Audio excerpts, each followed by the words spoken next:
Welcome to waves media Telugu. Srungavarapukota ఎస్కోటలో దివ్యాంగ శక్తి పథకాన్ని ప్రారంభించిన ఎమ్మెల్యే కోళ్ల లలిత కుమారి ఎస్కోట కూటమి ప్రభుత్వం ఎన్నికల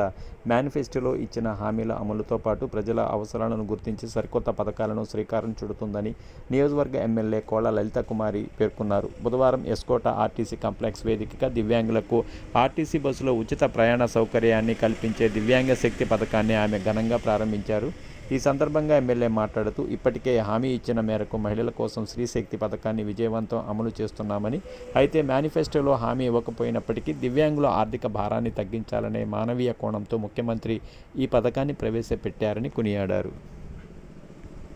కూటమి ప్రభుత్వ ఆలోచనకు అనుగుణంగా మన ఎస్కోట్ డిపోలో సభాధ్యక్షులు ఆర్టీసీ ఏదైతే ప్రభుత్వ డేటా కొన్ని వ్యాధులకు సంబంధించి కూడా అందులో మెన్షన్ చేసి దివ్యాంగులతో కొంతమందికి ఉచిత బస్సు సౌకర్యం కల్పించడం జరిగింది. ఆ నిబంధనలకు అనుగుణంగా మరి మీ అందరూ కూడా ఈ ప్రభుత్వానికి తోడుండాలి, అధికారులకు సహకరించాలని నేను ముఖ్యంగా తెలియజేస్తూ, రాష్ట్రంలో ఈ స్త్రీ శక్తి ఉచిత బస్సు సౌకర్యం అనేది కోట్లాది రూపాయలు వెచ్చించి ఉచితంగా బస్సు సౌకర్యం కల్పిస్తూ ముఖ్యంగా 5 రకాల బస్సులు పల్లె వెలుగు కానీ, అల్ట్రా పల్లె వెలుగు కానీ, ఎక్స్ప్రెస్, సిటీ బస్సు, మెట్రో ఎక్స్ప్రెస్ల్లో ఉచితంగా వారితో పాటుగా మీకు కూడా ఈ బస్సు సౌకర్యం అనేది కల్పించడం జరుగుతుందని కూడా ఈ సభాముఖంగా మరి మీ అందరికీ నేను తెలియజేస్తూ, సమాజ ప్రగతికి సమాన అవకాశాలు ప్రతి ఒక్కరూ పునాది వేసుకోవాలని, ఈ దివ్యాంగులకి ప్రాధాన్యత ఇవ్వడం ఈనాటి కూటమి ప్రభుత్వ పెద్ద మనసుకు నిదర్శనం అని, ఇది ఒక బాధ్యతగా ఇవాళ మీకు తోడుంటుందని ఈనాటి కూటమి ప్రభుత్వాన్ని చప్పట్ల ద్వారా అందరం మనస్ఫూర్తిగా అభినందిస్తూ ఇవాళ ఇక్కడ ప్రారంభిస్తున్నాం. ఈ బస్సు మరి మన ఎల్కోట వరకు వెళ్ళి అక్కడ మీరు కొంత మధ్యాహ్న భోజనాన్ని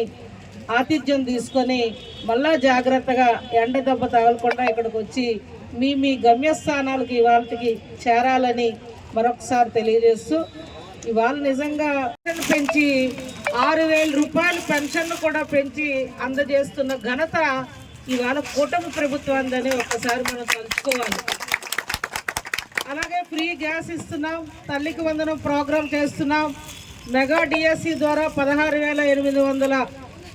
ప్రభుత్వ టీచర్స్ ఉద్యోగాలని భర్తీ చేయగలిగాం, 6,500 కానిస్టేబుల్స్, హోమ్ గార్డ్స్ ప్రభుత్వ ఉద్యోగాలు కల్పించగలిగాం, 6 లక్షల ఎన్నికల హామీలు కావచ్చు, సూపర్ 6 పథకాలు కావచ్చు, ఒక్కొక్కటి అంచెలంచెలుగా చేసుకుంటూ ముందుకెళ్తూ అందులో భాగంగానే గత ప్రభుత్వం కంటే కూడా మిన్నగా ఇవాళ దివ్యాంగులను గుర్తించాలని ఈనాటి కూటమి ప్రభుత్వం ఈ మధ్య జరిగిన ఒక సభలో ఒక మాట అడిగితే ఇవాళ చంద్రబాబు నాయుడు గారు వెంటనే స్పందించి త్వరలో బస్సు సౌకర్యం ఉచితంగా కల్పిస్తానని మాట ఇచ్చారు. ఆ మాటకు కట్టుబడి ఇవాళ ఈ ప్రభుత్వం కూటమి ప్రభుత్వం ముందుకు వెళ్తారు. చంద్రబాబు నాయుడు ముఖ్యమంత్రి గారు ఈ నిర్ణయాన్ని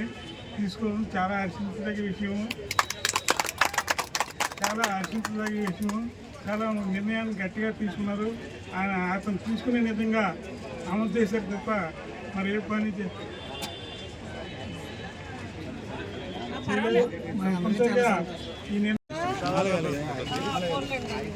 మిమ్మల్ని కూడా మనందరం కుటుంబం మిమ్మల్ని గుర్తించినందుకు మీ అందరి తరపున ఆయనకి అభినందనలు తెలియజేస్తారు. వాళ్ళు విద్యకు కానీ వాళ్ళ వర్కింగ్ ప్లేసెస్లో కానీ ఎక్కడైనా సరే